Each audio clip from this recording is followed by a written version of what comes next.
why am I wanting to put this into... Yeah. Sorry, can I just interrupt? Because I want to understand, when you talk about imitation, it's spontaneous imitation, or it's model behavior asked to be imitated? Yeah, no, this is a really good point, because imitation, there are so many forms of imitation, which you alluded to earlier. So in this form, it's mainly what I'm going to call voluntary imitation, so where you observe an action and you're imitating it voluntarily.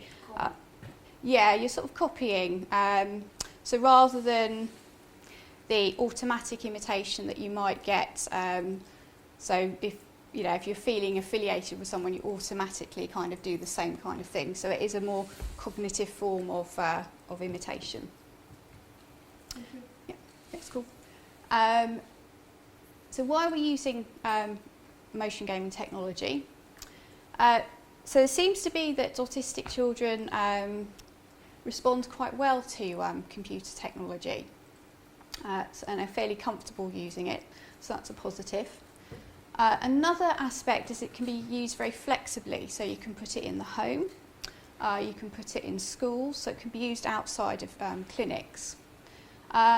Also, you can easily adjust the different levels if it's a game, in the computer game, to suit the individual child. And this seems to be a very important factor in autism, because they're all individuals, they all have different requirements. So with something like computer games, you can really try and tailor that particular autistic child depending on what level or pace that they need to go at. Another big bonus is you can get feedback. So I have a number of physio exercises that I'm sent away with, and I do them at home, and I don't really know whether I'm getting any better. Whereas this can give you feedback as to whether you are improving, which can be a real motivating factor to keep going. And also this technology actually records loads of data. So it has lots of information about how the person's moving. So we can actually provide lots of detail, which might be interesting to the parent, or it could be interesting to the potential clinician who might be using this to see how the child's progressing. And then finally, why have I chosen stories? Well, I've always found stories engaging and fascinating, so it kind of started there really. And I think really they're again very flexible, in that you can adjust the stories to suit the natural interests of the child and also the age, and there's a large array of material out there, and you can create new stories as well to suit them.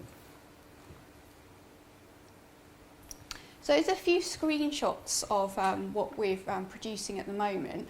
So this would be kind of the front end, and we've only got 4 stories at the moment. So as I said, this is a demonstration version, very, very low tech and clunky, and it is literally there I've taken it out to some parents just to get some viewpoints. Okay, so don't expect any amazing things at the moment.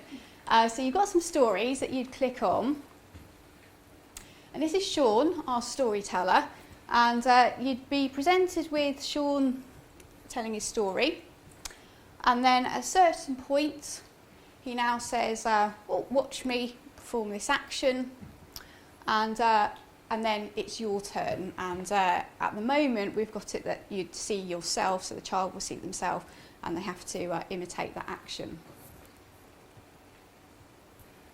If you get it right, you get a well done, and you can get a nice noise. It's very, as I said, very simple at the moment, and it goes back to the story.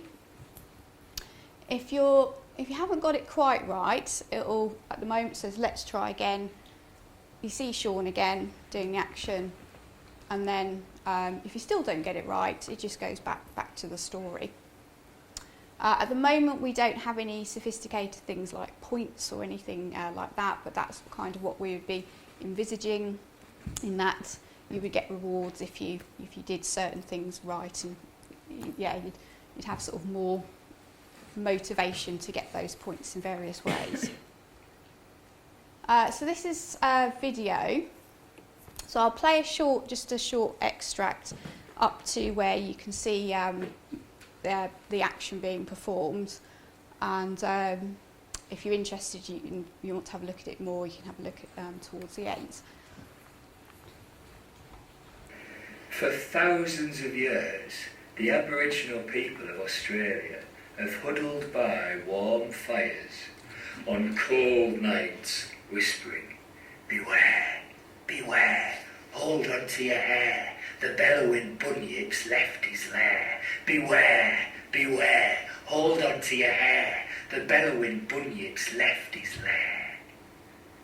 For the bunyip is the evil beast that lurks in the swamps and streams of Australia. They say it has the head of a horse and the body of a hippo, the fins of a shark and the tusks of a walrus. Watch me grow a walrus tusk. Watch me again.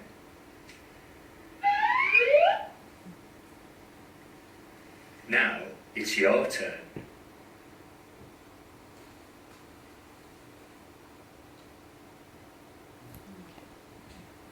So that should give you a bit of a sense there of the structure of it. Does it play the sound effect when you do it right? No, not at the moment. There's it would be good. There's difficulties with that in terms of programming it, but yeah, that things like that would be very good to go on with.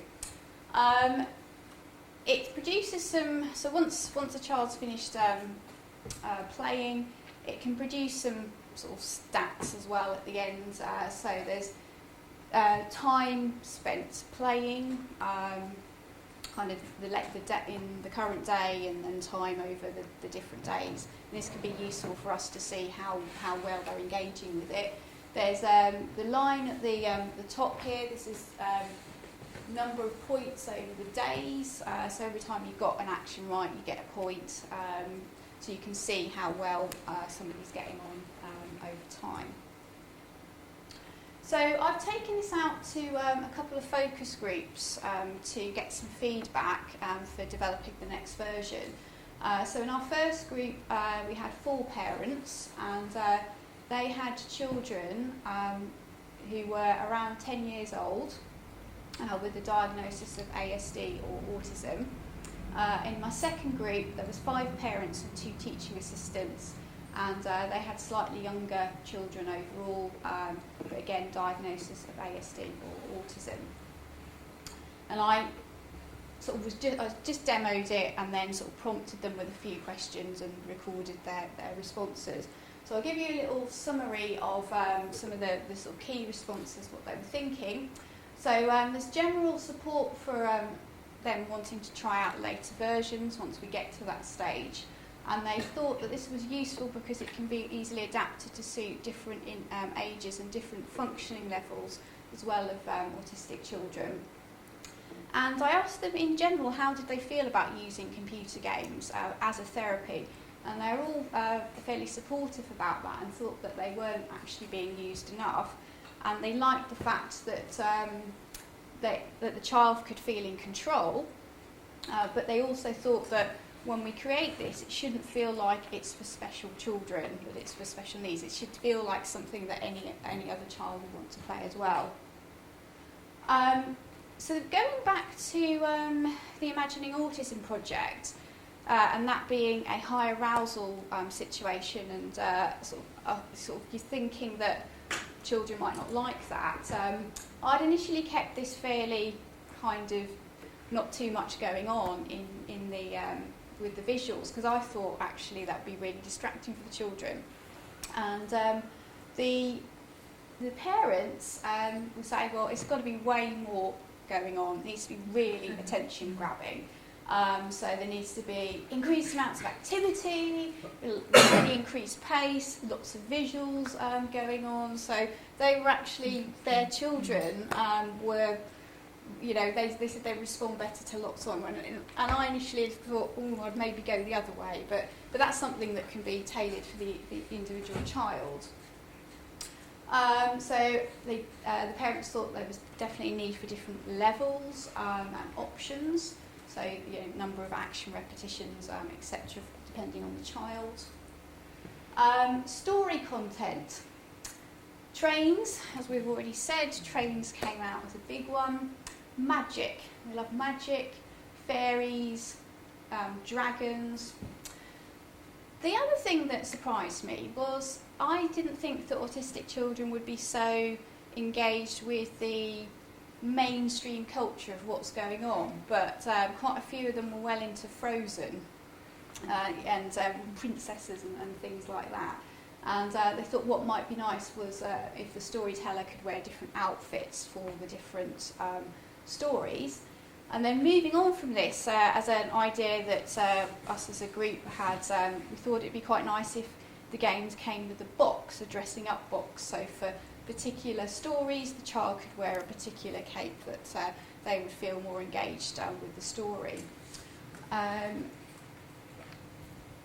So yeah, how to use the points as well. So we really want to be able to use the points for a prize perhaps, so maybe mini games, or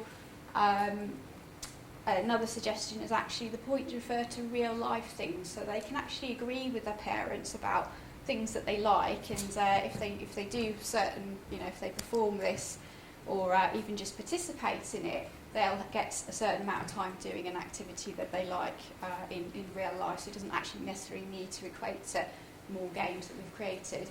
And parents also quite like the idea of a wall chart, so again moving away from everything being on a computer, a wall chart that could hang up in the kitchen and they could put stars on to say what levels they were at. So where are we going now? Well, I need more funding basically, so that's always the case. We've produced this and now need to get more funding. The funding will be used to incorporate all of these great ideas that the parents have had, and then we would hopefully put it into a few homes and schools just to see how the children are interacting with it, and then it will be reformed again. So it's a very, very long process. But yeah, so thanks for listening, and just to point again to the sort of interdisciplinary nature of sort of imagining autism, and so we've been working with not just sensory motor academics, but computer scientists, educational psychologists, occupational therapists, storyteller Sean, and also with a computer games company at the moment as well. So yeah, that's it.